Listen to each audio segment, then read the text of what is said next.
Hey, what's up? It's the DeadEndRoad Show, episode 79. It feels like I have not recorded in a longer span of time than whenever I brought the show back for season 3, but it's only been like 3 weeks, 4 weeks since I recorded, which was not the goal. It was not the goal to take some weeks off here, as after I established a schedule, then fucked up the schedule, and then really fucked up the schedule, but that's what happened. And I would like to sort of explain what happened to the schedule. And I want to do that and explain some other things in a segment that was really about my sort of descent into my own mental state. But now it can also be an exploration of my physical state in a segment I like to call Mountains of Madness. So let's get that going. Mountains of Madness. Fantastic. So the schedule got screwed up because I had to record on a Monday, and then I added some extra parts to an episode, and then that episode didn't get out until a Friday, whenever episodes are supposed to go out on Wednesday. So that shifted the schedule. And then I was going to get back on schedule. I was going to have a guest on for the show, and so then I was also going to record again on a Monday.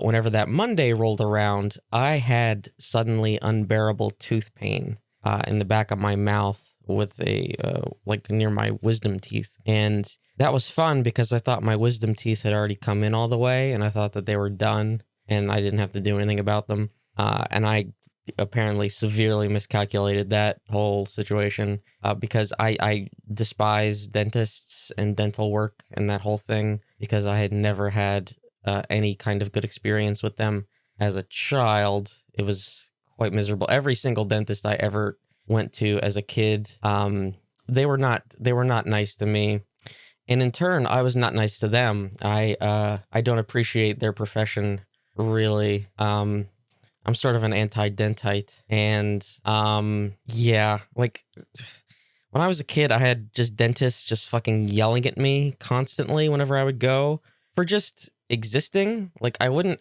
actually do anything. They would put shit in my mouth, and like I would gag and choke and start to puke. And it's like, I don't know what you want me to do about that. I'm having a reflex to the shit that you're doing. I can't help that. And I guess it was because I was a kid or whatever. And so the most they would do would be give me the laughing gas, and it wouldn't really do much. It would just make me smell bubblegum, you know? And so they would stick all the shit in my mouth and I would gag. And so I had one dentist that just like couldn't deal with it and like kicked me out of the office. And so that was fun. That really made me want to go to the dentist as a kid, being told that I can't have just like regular teeth cleanings because this fucking guy didn't want to fucking be in my presence. So that was cool. And then I went to like a I don't know, pediatric dentist or whatever, and they're not nurses or oral hygienists. It would be the same story over here, where they would put all the shit in my mouth, and then I would just gag. I would just like start to puke and everything. And I'm sorry if this is too much information. You might be eating while you're trying to listen to this, and I apologize for that. That was another miscalculation on my part. It's just swings and misses over here. I'm playing for the Pittsburgh Pirates, and but at the pediatric place, they weren't trying to be nicer about it. They were trying to be underhanded about it, where they would whisper to each other. And they would say, "Oh, he's a GAG," as if I couldn't spell at that point, because I was in maybe like 5th grade. So I was like, what, 10 years old? And so I could spell a 3-letter word, especially one that's a palindrome. So they couldn't really sneak it past me that they were talking about me in front of me. So me and dentists don't get along whatsoever. And like I would try to take care of my teeth. You know, I do the electric toothbrush, I do the mouthwash, I do the flossing. I try to take care of them on my own, and that's what I've done. And the wisdom teeth, they came in while I was in college, and I was in college out of state, and, you know, I had the associated pain with that, and I just fucking dealt with it because it was just another pain on top of my other associated ailments. What was one more thing? And they came in, I thought they came in like in line, you know? And so I was just like, well, it's fine. I just got extra teeth now. And again, this is also going to get too much information, so brace yourselves for that. But like a few years ago, I don't know the timeline here. The top ones that after they came in just like broke apart, but there was like no pain associated with it. They just sort of like fell away. And I was like, okay, cool. So now I definitely don't have to deal with them. because they're gone now, except for one that still had a sliver. And I was like, well, it'll probably also fall away at some point, and I won't have to deal with it. And again, just another severe miscalculation. So this was last Monday. I had just incalculable pain in the back of my mouth, and then swelling going on, where I could not even think straight, let alone do anything. And so I had like an ice pack on my face, and trying to then find a dentist that was one, open, and that would two, see me and take my insurance, was apparently some kind of gargantuan task that I did not think would happen. Like, if you tell them that it's an emergency basis, that apparently means very little, even if they have like some sort of emergency protocol like on their website or on their phone thing. It means very little.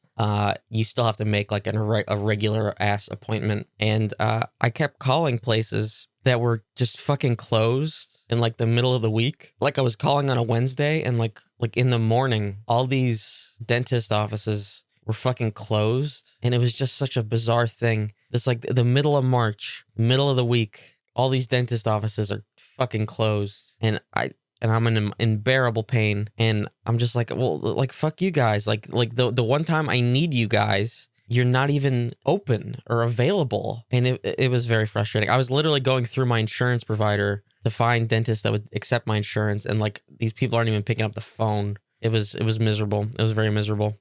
So long story short, over the weekend I had to have a tooth pulled, the wisdom tooth.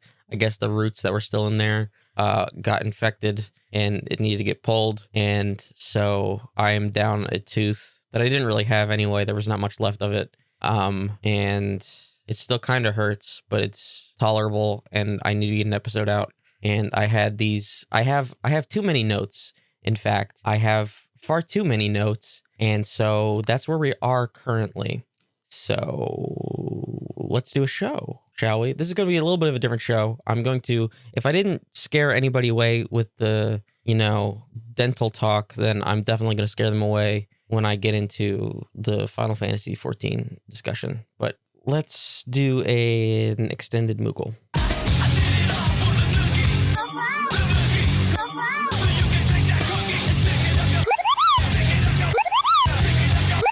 Okay, so I had planned to do this with my Eorzean correspondent, but they're, of course, too busy, and I have far too many notes. So if you don't care about Final Fantasy XIV, I'm sorry, this isn't the episode for you, but I need to rant about this. And the game has reached a sort of boiling point for me where my frustration has just gone over the edge. And so I have organized my thoughts into calling it a manifesto might be extreme, but I've organized my thoughts, and I would like to explain them. So this all came to a head with the most recent Final Fantasy XIV patch 6.35, and within it, on the whole, it's a fine patch. But the fact is that we waited so long for it, and there is truly not enough content in it.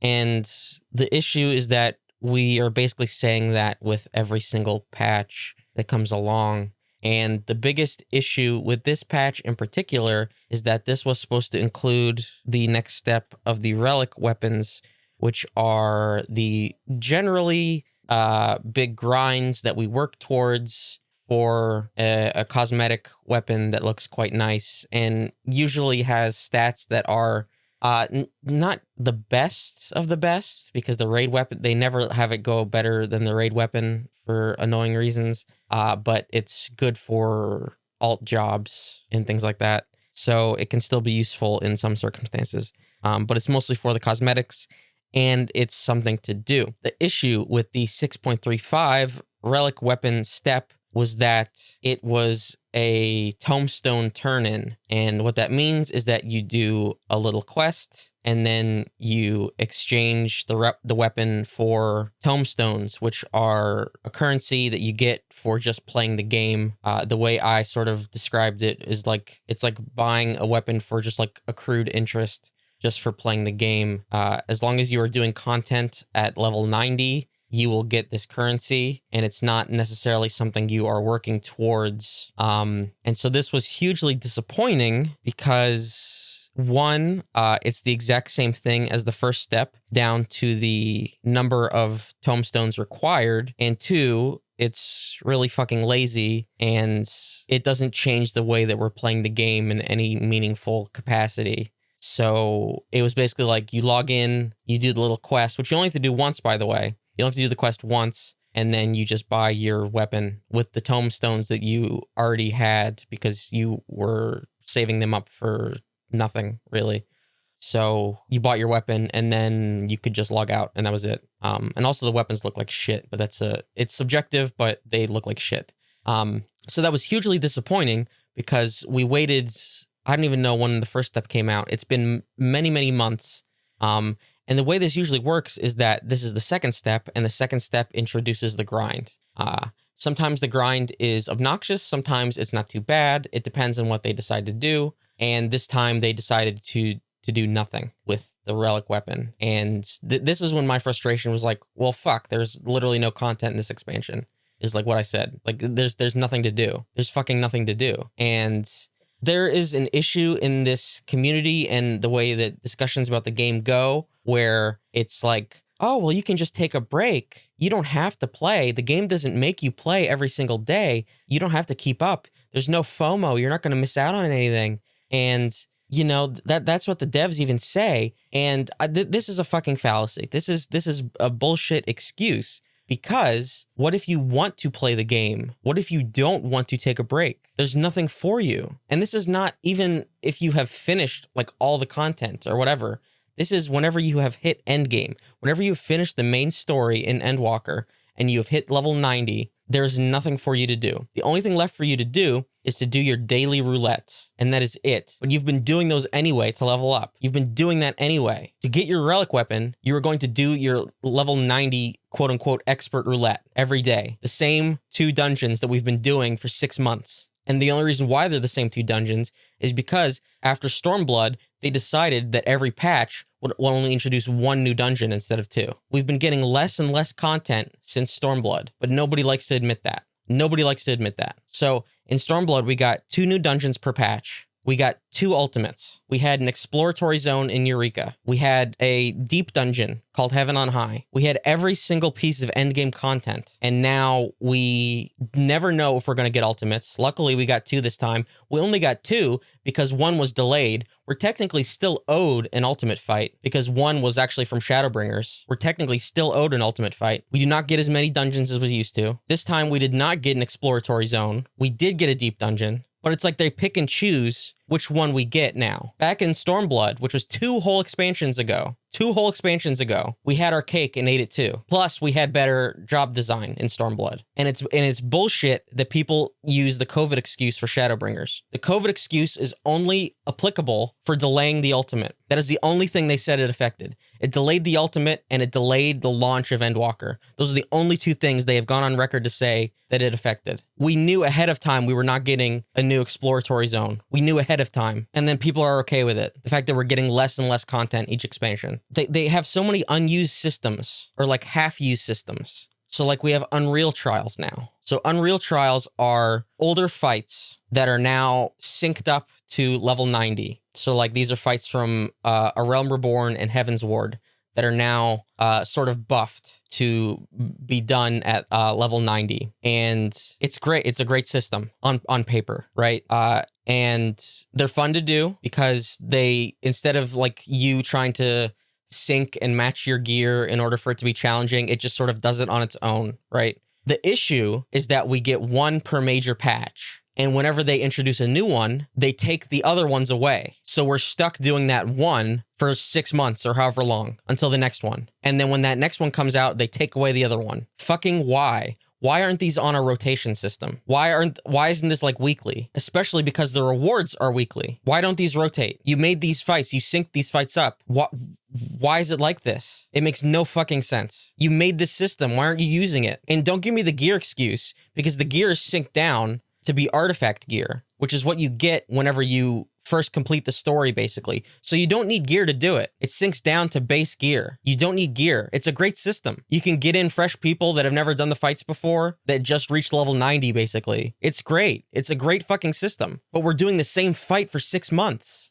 but you made other ones synced. So why don't you just rotate them a little bit? It's just wasted effort. Like it could be like there's a PvP rotation where every day the map rotates. And so I don't really PvP, but this is the conversations that I hear. It's like, oh, what's the PvP map today? Oh, it's that one. I don't want to do that one today. It's like, oh, it's this one. Oh yeah, let's fucking go. It could be the same thing for the Unreal system. What's this week's map? Oh, it's Sophia. Let's fucking go. Or it's like, oh, it's Titan. I don't want to do Titan. We'll wait. Like you can, it's a fucking group activity in a game that's trying to make shit more solo for no reason. Along those lines, let's talk about fucking Criterion dungeons. Because holy shit. Or I guess the variant dungeons, because they had to give that shit multiple fucking names.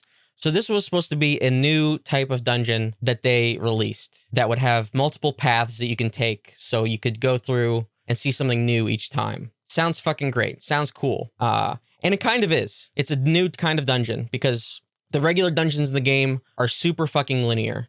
And the ones from A Realm Reborn that weren't super linear, well, they're now updating those to be like a straight fucking line anyway because it was too confusing for people. They didn't know which paths to take. And there's always an optimal path, so they're just making them a straight line anyway, with hard stopping points. And dungeons are all basically the same now, is my point. So this sounded really cool. And then they were going to have difficulty tiers, because we don't really have difficult 4-person content, aside from Deep Dungeon, but that's a whole other story that I can get into.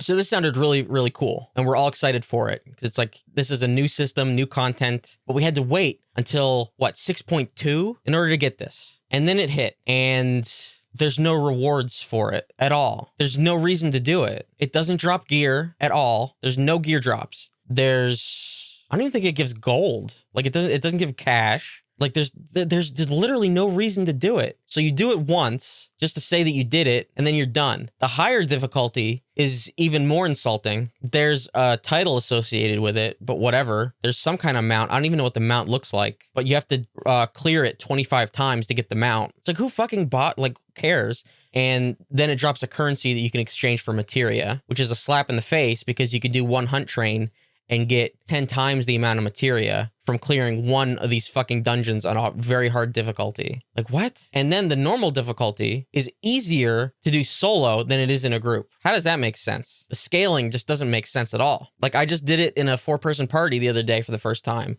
because I hadn't cleared all the routes, because I was like, well, if this is all we're going to fucking get, I'll take my time with it. And my sister did the same thing. So we're like, yeah, let's try to clear this now. And it was more difficult with 4 people than it is just soloing it. So if you're going through all these different routes and people's routes that they took didn't match up with what they need to check all these little boxes, it's actually more efficient to do it by yourself than it is to do it with friends. How insane is that in an MMO? It just boggles my mind the way that they're designing this shit. Like why is this even queuable if it's better to do it by yourself?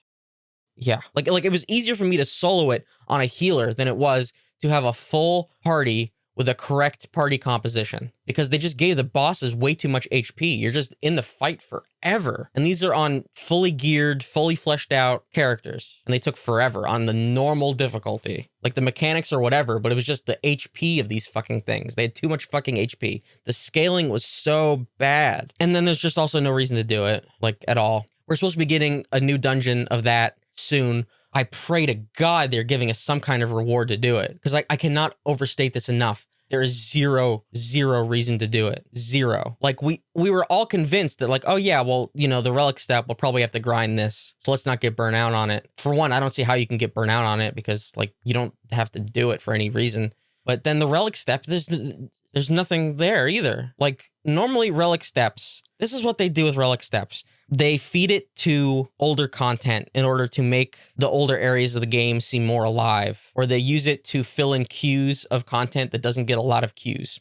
So like older Alliance raids that need a lot of people, but that don't get queues too often, they'll say, oh, well, for this relic step, you now need to queue into this so many times to get some kind of material for your relic. And then boom, everybody's queuing into that. So people that had a hard time getting it before can now get queues for it. And so it's how they revitalize old content. And so we were all convinced that, we're going to have to do the 80 alliance raids and blah, blah, blah, blah, blah. And it's like, no, you don't have to do anything. You don't have to do anything for this relic. What a joke. What an absolute fucking joke. Again, this is like kind of subjective, but this is like an opinion that I'm seeing a lot. This isn't just me. This is like in discussions that I'm reading and seeing and that I'm talking to people in the guild and in my raid group. It's that like even the content that we're getting that we're expected to be getting. So like we know when we're getting new raids, we know when we're getting new trials. The content that we're getting hasn't been very good either. So the bare minimum of shit that we're getting that we know is coming has not been very good. The raids this expansion have been pretty shit. There's only been a couple of fights that have actually been fun. And this isn't, the context really doesn't matter for anybody, but I would say P2 and P5 have been like the most fun fights this expansion in the raid series. And then trials have been also hit or miss. Like, I don't remember the numbers for this, but like Barbaricia was a really fun trial, but then the rest have kind of been shit. And the issue with trials comes down to reward structure again. So the reason you do trials is because they drop mounts that you have to roll on. And whenever they first release, the mount drop rate is pretty low. It's pretty rare to get it. And the issue is that we know in subsequent patches, and especially in the next expansion, the drop rate will be buffed so high that whenever a fight comes out, it is not worth farming a trial until they buff the drop rate of that mount. So what we end up doing is that we clear the fight like once, basically, just to say that we did it whenever it was new. Or at least I like doing this. I like to say that I cleared it when it was new, whenever it has the greatest sort of challenge, if it has any challenge. Sometimes they don't. Sometimes they do, sometimes they don't. It's very hit or miss in regards to difficulty. But then there's no point in farming it when it's new because it'll just get ridiculously easy later and the drop rate will be buffed. So you have such a much better chance of actually seeing them out. And since we know that they're going to do this, there's no surprise anymore. They're on such a ridiculously regimented schedule. We know that this is going to happen. So we just wait it out. So like, just imagine like a new fight comes out and then it's like, all right, we'll do it once. Like whenever a new patch comes out, we can do all of the content in a few days and then that's it. And this is even like trying to take your time with it. The way that they have structured their patches and like the way that they pace what content releases when is really out of whack. And the biggest example of this is that the things that we'll be doing for a very long time throughout an expansion, or the things that we will be doing throughout the entire game's lifespan that'll outlast an expansion, come late in an expansion's release. So like this patch brought us Deep Dungeon, and Deep Dungeon is semi-randomly generated dungeons, sort of kind of high difficulty. There's randomly generated traps that you can't really see and dangerous enemies, and you have to go through, it's 100 floors. And so it's sort of like, I don't know if saying random or procedurally generated is the right term, but the layouts are always random, but every 10 floors there's a boss. And so this will be the third one. They skipped Shadowbringers because, again, they pick and choose what content we get now in each expansion. I don't know why I can't say that word anymore. I guess I've said it too much. And so this time we knew we were going to get a deep dungeon. Some people really like the content, others don't. But the group of people I play with was really looking forward to it. And so we got it. But the thing is that we didn't get it until the third major patch of the expansion. And not even that, we got it in a sub patch of the expansion. So we're at a point where they're about to start teasing the next expansion. Why the fuck can't I say the word expansion anymore? Jesus Christ, this is my do thing. Anyway, like this expansion is basically over. There are only 2 major patches left, and they're releasing a piece of content that we're still going to be doing past Endwalker's life cycle. Like we still do the old deep dungeons, and they waited this long to release this piece of content. It's the same thing with the relics. They wait so long for relics to release. They release them so late in the expansion that it's like, what is the point? We could have used this earlier on when there was even less to do than there is currently. It's their pacing doesn't make any sense. What they prioritize for things to be early on and what they prioritize for later is completely reversed of what it should be. Deep Dungeon should be something that's way earlier because we'll just keep doing it. We'll just keep doing it, especially with its random elements, the fact that it's fun. You can never know what's going to happen during a run. Like it's more varied than a lot of other pieces of content in the game. And you could just do it with any kind of party makeup. You can go in solo, you can go in with a couple people, or you could go in with a party of 4. And so you could just go in with a group of friends and see what happens. And there's not a lot of content like that. And so it lasts. It really lasts. And that's something that is severely missing right now, is content that lasts. Everything is almost dead on arrival. Everything. And that's like the biggest issue right now. Another issue is, why the fuck are raids locked still after 8 months? The current raid series came out in August and they're still locked. We're waiting for the next sub patch, 6.38, which it should be in another week or 2. No, I think it's 2 weeks. I actually think it's fucking 2 weeks.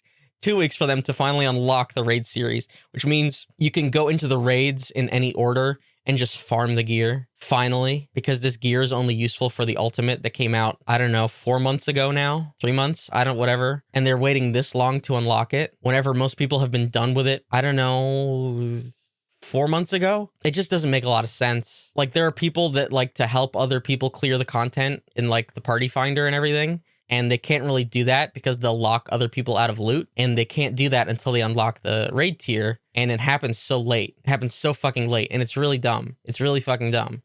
And the issue with them, like, just giving us all these crumbs, like, we're so desperate for anything, is that, like, any little piece of news or drama related to the game just blows up and becomes anything anybody talks about. Everybody is so desperate for any little thing related to the game. And, like, you see this whenever I talk about the game, too. It's like, oh, they cheated in the ultimate raid, so I got to talk about it. Or, you know, oh, the weird billboard thing, so I got to talk about it. It's like any little, tiny little microcosm of news. We got to talk about it because we have nothing else. We have nothing else to do because we're sure shit not playing the game because there's nothing for us to do in the fucking game. It's getting really bad, and it doesn't seem to be improving with this expansion. Why can't I say that word anymore? My jaw's fucked up. I don't even want to get into like there was like streamer static drama. A streamer decided that was like a comfy cozy streamer, played Hogwarts, and that was a big fucking deal. There's Lalafell high chairs. There's just like any little tiny thing that like the community bristles up against is like a big fucking deal. It's just, my God. I was going to get into job balance and design. I have a whole page here. I don't know. I don't even know if I want to do it. I'm just getting angry again. So part of the reason why the game feels especially dry, and maybe this won't be the case for somebody that is slightly newer to the game, but I think this will happen to them sooner than it would have in the past. So the lack of content wouldn't have been as big of a deal previously if you were trying out new jobs, trying out the other classes, and it would matter less if you were doing that same content over and over again, if you were trying to learn something new while doing it. But right now, everything kind of plays the same. So everything, I've talked about this before, everything is on a 2-minute buff meta. And what that means is that any job that has a party buff, the cooldown is 2 minutes long. So everybody presses it at the same fucking time. And everybody wants to burst all of their damage in that window. So we all hold our big damage for that 2-minute window. And DPS jobs, most of them have an ability that gives them their gauge on either like a 60 or a 2-minute cooldown, so they could burst within that window anyway. And so you use that in your opener, and then you'll use it again 2 minutes later. And so even if the job is melee or ranged or whatever, you are still kind of playing the same way, where you're waiting for that 60 and 2-minute window to come around. And it gets really boring, where I'm just like, it doesn't matter what I'm playing, I'm just sort of waiting for the party buffs. I'll just like look at my bar and sort of wait. It's like, okay, there's trick attack. Okay, cool. Yep. All right. There's the battle litany. Yep. Okay, cool. And then there's a searing light. Okay, now here I go. And then it's just like, it's like the same fucking thing, no matter what I'm playing. Like, I'll even do it on healer, like, because I'm just like waiting. It's like, okay, yep. Now I'm doing slightly more damage. Okay, yep. Here we go. Every fucking job plays that way, and it's really boring. In Shadowbringers, you had some jobs that were, some of their buffs were on 3 minutes, and, you know, some were on 2 and whatever. And so that might not seem like a big variation, but it really changed the dynamic, so the opener was a big burst of damage, and then some jobs aligned on that 2 minute, and then some aligned on the 3 minute. So some jobs had synergy on the 3 minute, and then during that 6 minute, that's whenever it would be the big reopener, and then you would have the big burst of damage again. So the alignment made much more sense. And I know that this is like hyper optimization, whatever the fuck, but just in a moment-to-moment gameplay, between jobs changed drastically just based off of buff windows. And right now, everything kind of plays the same. Because in order to fit DPS burst into that, they've given most of them an ability that's just like, oh, well, so you don't want to miss your burst. And like normally it takes a while to build up your big super ability. So here's a button that just gives you that super ability immediately. And it's on a 60-second cooldown. It's like, okay, well, now I can't fuck up because I have that button that just gives me my resource. Okay. But then they all kind of have that. like Reaper has it, you know, and like, it's really boring. It's really boring. Like I could pick up jobs that have like on the surface completely different identities, but then when you're kind of in it, it's like, oh, this plays the same still. Okay. Like Red Mage, which is supposed to be a caster, and Reaper shouldn't really play the same, but they do. Because if I hit Manification and then I don't even remember what its name is, but the Reaper version of Manification, I get the same thing out of it. Like, yeah, it's not good. And the balance has been so out of whack this expansion. The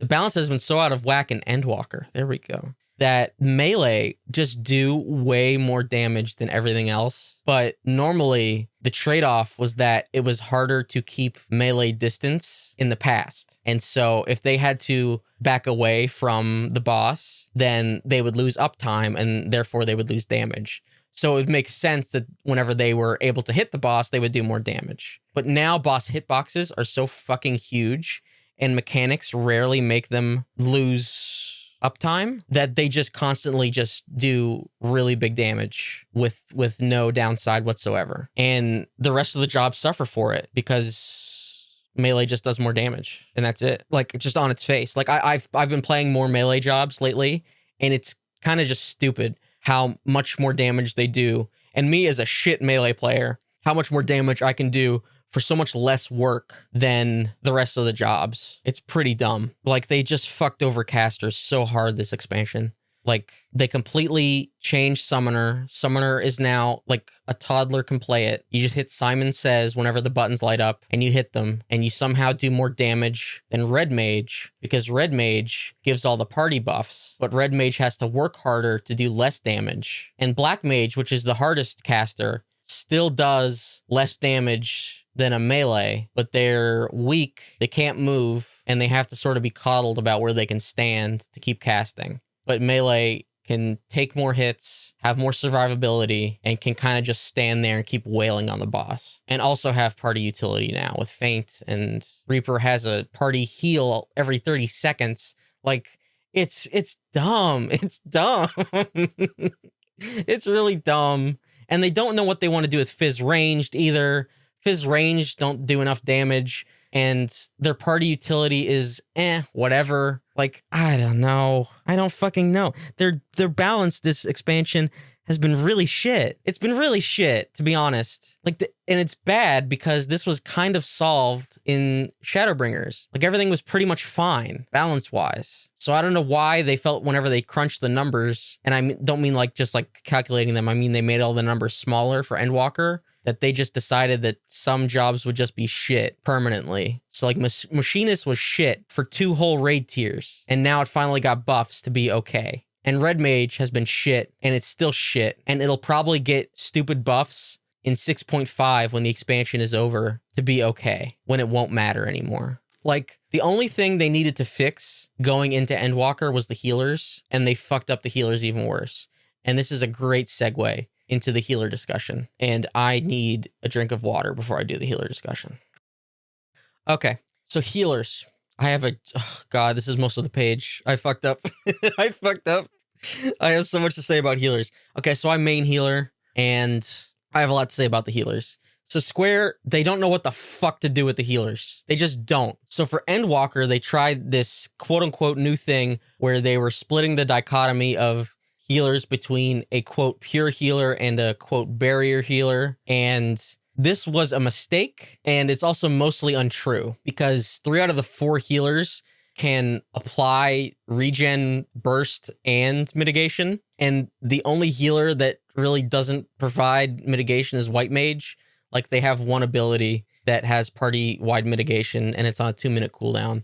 Whereas the rest of the healers can almost provide on-demand mitigation. Like Astro has to work for it, but it can still be done. But barrier healers are too strong is what it comes down to. Because in most cases, mitigation is way more important than either burst healing and especially regen. Regen is just kind of shit.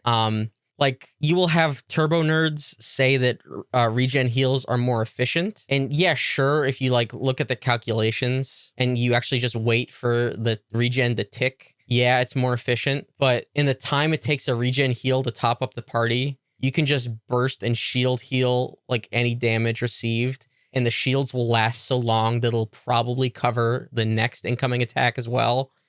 It's really stupid because in 6.0 they made shields apply instantly, whereas before they had to server tick around the entire party to apply. And so this also applies to shields that come from any source. So tank shields also do this. And so they will just always be faster than regen. Just always. They're instant. They're just there immediately. And shields last longer than regens. So like mitigation is so strong and works at preventing damage that there are like so many fucking instances where proper mitigation from healers and tanks, and also sometimes the DPS with Addle or Feint or something else, will like result in just no healing being needed. You can just mitigate through entire attacks and the healer doesn't have to do shit. And there's a job that their only job is to pure heal. So there's often nothing for them to do except DPS. And so if healers barely have to heal, and when they do heal, it's all through off global cooldowns.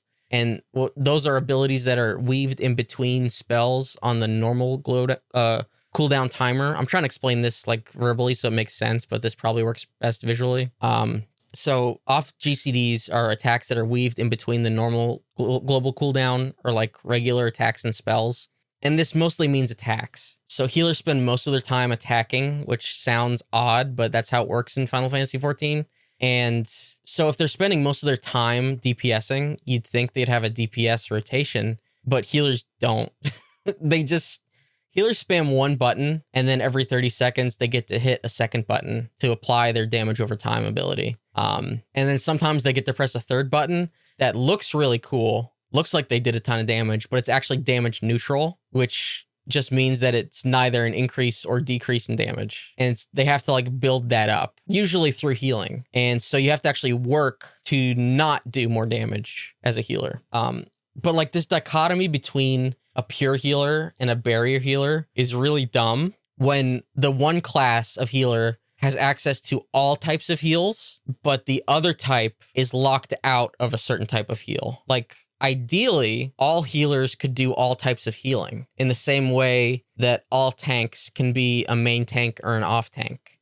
This is something that they fixed for tanks in Shadowbringers, and it worked out really, really well. Tanks were the most balanced they've ever been in Shadowbringers, and it was great. They added a new tank, so there was 4, and all tanks could off or main tank. It worked out great. And so if all healers could do all types of healing, this wouldn't be an issue. And that healer actually existed, and it was Astrologian. So Astrologian pre-Endwalker was able to either be a shield healer or a regen healer through the use of an ability called sects. They had either Nocturnal Sect or Diurnal Sect.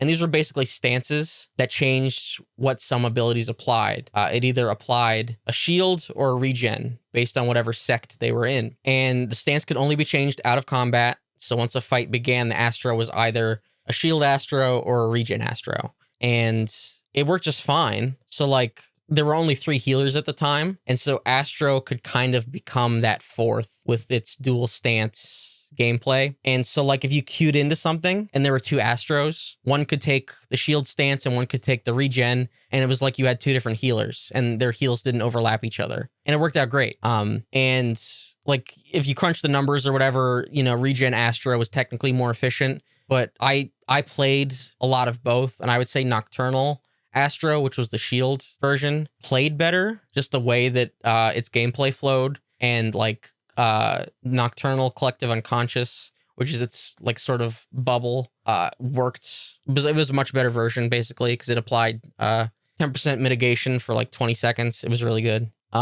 So this worked, and so of course Square took it away whenever they added a fourth healer and did this weird dichotomy. And I genuinely think that like pre 6.0 Astro should be the blueprint for healer design, where they can accomplish both styles of healing depending on the situation. Because current shield healers can basically already do this. They have access to regen abilities. They can shield on demand. They have way too much burst healing. Like Scholars, not as much, but they have more mitigation. But Sages with like Numa and just like healing throughput can just burst heal to like no end. It's really dumb. But regen healers are sort of lacking in this. Like Astro can have shields, but on a 2-minute cooldown, and they kind of have mitigation with Collective Unconscious.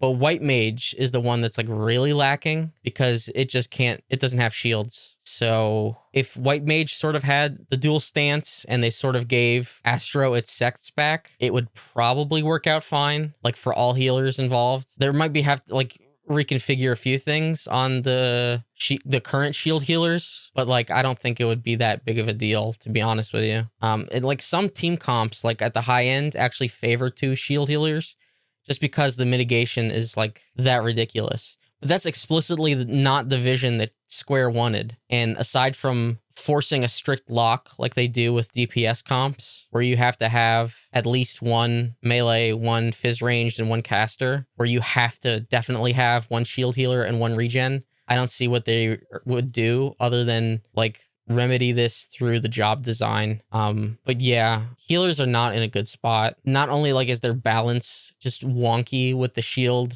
regen thing, but they're just not fun to play. Like trying to get a healer for something is like pulling teeth, and like healers are just miserable. They're just miserable. We're miserable. Healers are not fun to play. It is not fun to play healer currently. I did have some correspondence with my Eorzean representative. I just want to see if they had any other thoughts, things that I'm missing. Here we go. I think my biggest complaint, this is a quote from them. I think my biggest complaints really come down to the disrespect of my money and time invested into the fucking game. The Mog Station, which is like the cash item shop, has started to bother me significantly more when I think about how much money I spend buying the base game plus a sub in general compared with the lack of content. And then with the rumor that the store is actually okay because it isn't pay to win, and also the money goes directly back into the game.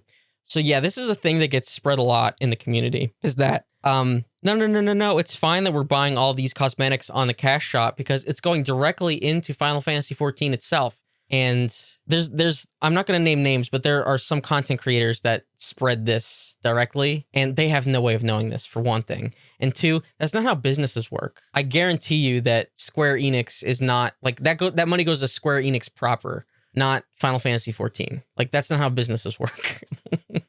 It's really naive to think that the money that Final Fantasy XIV makes definitely all gets put back into Final Fantasy XIV. That's just not how it works. Like Final Fantasy XIV is a cash cow. It funds a lot of what Square Enix is able to do. And that's the true for any game that sells well. Like the Final Fantasy VII remakes will sell astronomical numbers. And that not all that development money goes to like the next installment of Final Fantasy VII Remake, you know, like that's just not how businesses operate. Like that's it. It's really like almost childlike to think that. The drastic step down in content in Endwalker. And yeah, like they haven't even said that they like that 7.0 will have more content than what we're seeing now. The only thing that they've talked about is that there's going to be a graphical overhaul. And this is actually something that is currently missing right now. They said in the lead up to 7.0, and you know, maybe this is still forthcoming or whatever, that there would be graphical improvements that we would see in game before 7.0 hit. And I took this, and I think some other people took this to mean throughout the current patches that we would see improvements along the way to 7.0. And I don't think that's borne fruit yet. So that's something that is also currently missing. But maybe they meant closer to 7.0. Unsure, but that is also some mixed messaging that's going on. Oh yeah, we're also missing the female version of a playable race that was supposed to come at some point. Nobody knows where it is. They stopped talking about it. I guarantee you they're going to use it as a selling point for 7.0, where you have to buy that expansion in order to get access to it, even though it's been promised for a very long time now. I can't pinpoint exactly when, but they've sort of been like dangling it in the background, like shiny keys, and people ask about it and they stop talking about it. This reminded me, the fact that I have to use a plugin, technically an illegal against TOS third-party plugin to be able to use controller on the game, is really bad, especially whenever it's an issue that they know about because it's been posted extensively on the official forums and it only got worse in Endwalker. So there's just a lot of little things like that. This has been the expansion with the most bugs that I've ever seen. Compared to a lot of other games, it's still very minimal. But like, this is the expansion with the most downtime, the most emergency maintenance, the most hot fixes that the game has ever needed, the most major bugs in fights that we've ever seen. It's a lot. It's a lot for them. Sorry if I'm kind of all over the place. I'm sort of going through a conversation here just to see if there's anything I missed. Overall clunkiness in the UI. Like the friends list is basically unusable. The amount of time it takes to load in your friends list, even if you have a very minimal one, and get your jokes ready now, but I don't have a lot of people on the friends list, mostly because it doesn't work properly, but it'll take a very long time to load in the friends list. And then people that are off server or are visiting another server will not load in, and you have to manually try to load in each individual friend. It's very clunky. Your blacklist doesn't work properly. Like if you blacklist somebody, they can keep applying to your guild, even though they're on your blacklist, even if you're the owner of the guild. Just like weird shit like that. They could keep sending in hateful messages through a guild application. Just really wonky systems like that they have not updated in forever. And when they do update systems like the achievement system, the UI is garbo. It's really bad and worse than what we had before. I don't think people even know that you grab achievement items through the achievement UI. And so they just have not claimed certain rewards or titles or whatever and don't even know that that's a thing. I think I've covered most of what we wanted to talk about, but it's just not a good state right now. The thing is that we want to play the game, and maybe it's sunk cost fallacy, or maybe it's the fact that we have digital real estate in the game, which means that we have to keep our subs going, whatever. But we like the game, I know they're not going to return it to the way that it was in Stormblood with the way that job design was. But the fact that we get less content for the same price, sucks. It sucks. And they're never going to admit this, but I really, really hope that this is due to Final Fantasy XVI's development. I really do. I really hope that this means that they pulled a lot of devs away to finish up 16. Because if not, then this is rough shit. It's rough. It really is. The fact that there's less content, and when they do add content, it's kind of shit. I didn't even touch on Island Sanctuary, which is I keep calling it anti-content because it's so nothing that it's basically just a UI interface that you check once a week for some rewards, and then you ignore it for the next week or when you remember that it exists. Just really bad. They made a whole island for it and then made a system where you never have to interact with the island. It's anti-content. It's a system that doesn't want you to interact with the game or the world in any way. It sucks. It really sucks. It's such a disappointment from what we thought that Island Sanctuary could or would be. I know people thought it was going to be housing. I never thought it would be housing, but I thought it might be some kind of more involved gardening or something like that at least. People had in their heads Animal Crossing immediately, and it's not that. It's not anything close to that. It's just shit. It's really bad. And the Criterion dungeons were another dud. So the sort of swings that they took for the new style of content this time around just fell completely flat. Just completely flat. It's the game is not in a good place right now, and we're all kind of praying that 7.0 has changes, but if history is any guide, we're going to get even less than what we've got now. And it's well, why do we keep doing this? Why do we keep doing this? So, but yeah, I think I got most of what I need to get off my chest. So this is a different kind of episode. I don't think I need to touch on 14 for a good while, and I'm sorry if this is not to borrow a line from Austin Powers, in your bag, baby. But I needed to get another episode out, and I had been planning to do this anyway. So thank you for sticking around, sticking out with me. I should be back on the schedule, although I do have to get some more teeth pulled. I have to get the rest of my wisdom teeth out. So hopefully that doesn't impact things too much. And maybe before that happens, I can record some other episodes and just like get them ready to roll and scheduled to go out. So I will try my best to do that. But I appreciate you listening, especially if you made it all the way to the end here after me just going hard on Square Enix. And yeah, you can follow and all that kind of shit. Check out the Ko-fi page where I sell books and shit like that. You could toss $1, whatever. And anything else? No, I got nothing. I got fucking nothing. I gotta get out of here. Yeah. Teeth suck. I'll see you next time.